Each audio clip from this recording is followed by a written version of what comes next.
গাইবান্ধা জেলার বিভিন্ন পশুর হাটে সাধারণ ক্রেতা বিক্রেতা ও ব্যবসায়ীদের নিরাপত্তা নিশ্চিত করতে ব্যাপক নিরাপত্তা ব্যবস্থা গ্রহণ করা হয়েছে।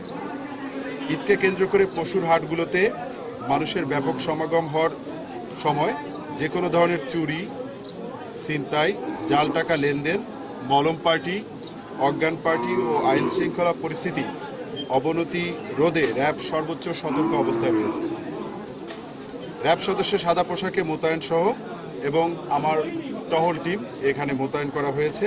এছাড়াও টহল টিম সার্বক্ষণিক দায়িত্ব পালন করবে যাতে ক্রেতা বিক্রেতা নির্বিঘ্নে ও নিরাপদে পরিবেশে পশু ক্রয় বিক্রয় করতে পারে।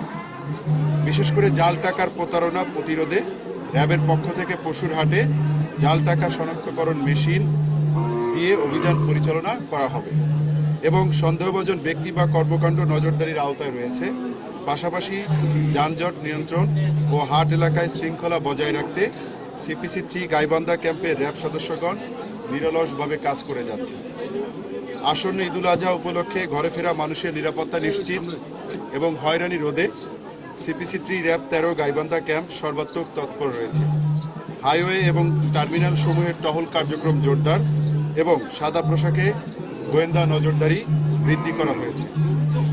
এছাড়া গাইবান্ধা জেলার অনাকাঙ্ক্ষিত চুরি, ডাকাতি, চাঁদাবাজি, সন্ত্রাসী কর্মকাণ্ড রোধকল্পে এবং ঘরমুখী বিভিন্ন পেশাজীবী মানুষের যাতায়াত ও নিরাপত্তা নিশ্চিত করতে বিশেষ করে রাস্তায় এবং রাস্তার মোড়ে চেকপোস্ট স্থাপন করা হয়েছে।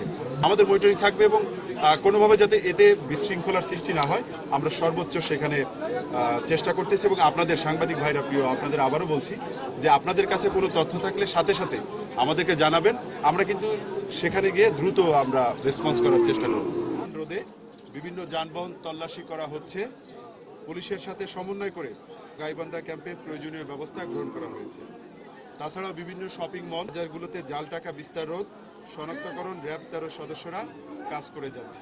নিয়ন্ত্রণে গোয়েন্দা নজরদারি অব্যাহত রয়েছে। সর্বোপরি সকলকে যে জানেন আমাদের প্রত্যেকটা হাটে একটা করে ক্যাম্প স্থাপন করা হয়েছে।